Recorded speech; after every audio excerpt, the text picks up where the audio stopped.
Good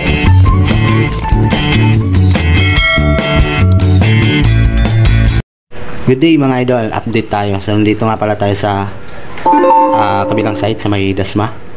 So pumunta tayo dito para mag-layout ng electrical pipe para sa mga convenience outlet. Kasi unahin yung flooring bago tayuan ng poste. Bali I-beam kasi yung poste na ito.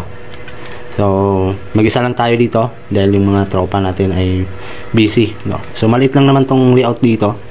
So kaya ng 2 araw sa isang tao. Totally nag-start ako dito alas tanghali na dahil marami pang iniskaso, kumuha pa ng MBI. So ito yung natapos ko, yung home run 11, circuit 11, tsaka 7. Home run ng aircon at saka home run ng outlet dito na area.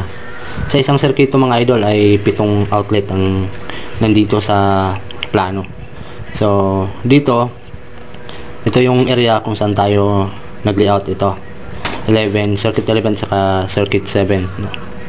So makikita nyo itong mga arrow dito mga idol, isang idea lang, no? Pag makakita kayo ng ganito circuit nakalagay dyan ay nakaturo papunta sa panel, yun yung home run nya ng outlet or aircon ba, no? Ayan, so nakaturo yan papunta sa panel.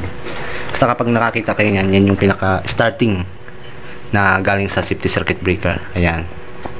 So meron tayong tagging dyan sa PVC.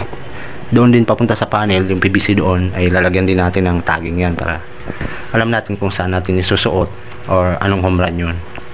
So gumamit nga pala ako ng elbow dito dahil yun yung nabili nilang materialis. So wala pa kasing kuryente dito kaya hindi tayo makapagamit ng heat gun. So hindi pa din tayo nakabili ng butane gas. So ito lang muna yung ginamit natin, yung elbow na nabili na nila. So itong disadvantage at non-advantage ng elbow, so kailangan doon sa elbow na yan, kailangan tugma talaga yung sukat nyo or abang. Kasi ang disadvantage kasi dito ay okay naman siya, mas mabilis siyang mas mapabilis siya sa trabaho. Pero yun nga lang, kapag hindi tumama yung abang mo sa partition ay mahirap na din siya i-offset, no? Yun yung isa din sa ano dito, problema ng fabricated na elbow.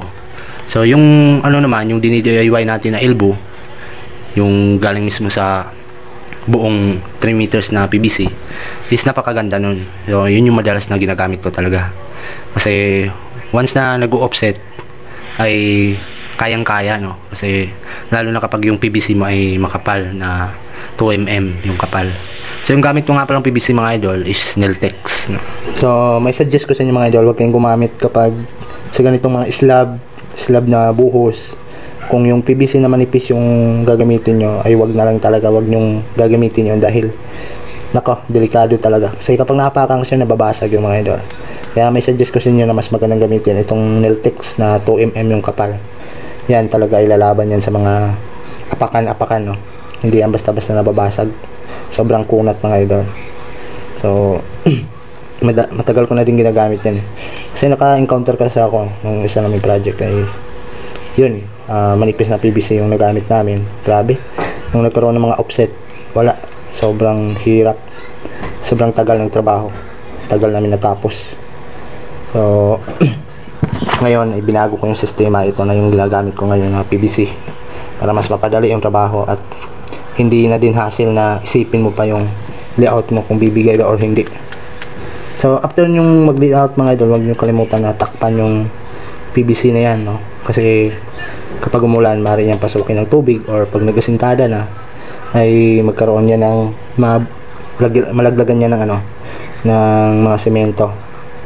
So mas mainam kung sunugin nyo siya, tupiin, no? Para safe yung ating electrical layout or mga PVC natin na naka-install dyan para sa ating mga convenience outlet. Sa pag-layout hindi naman sobrang hirap. Kung hindi naman tinitipid sa materialis, kung ano yung nasa plano, mas mainam kung yun na talagang sundin nyo. Minsan naman sa pag-layout mga idol, meron naman nababago, pero hindi naman halos lahat. Merong konti, yan, yung kayang-kaya lang. Pero dapat kapag nagbago kayo ng mga layout, mas mainam kung inot nyo dun sa plano para pagdating mamaya sa troubleshooting balang araw ay masusundan pa rin. So ito, checking at saka tali na lang ako dito para mas maayos yung tayo ng ating mga PVC. So dahil wala pa tayong butane gas, pansamantala muna ng mga pangtakip natin dyan is yung bote ng Cobra, bote ng Coke, yan.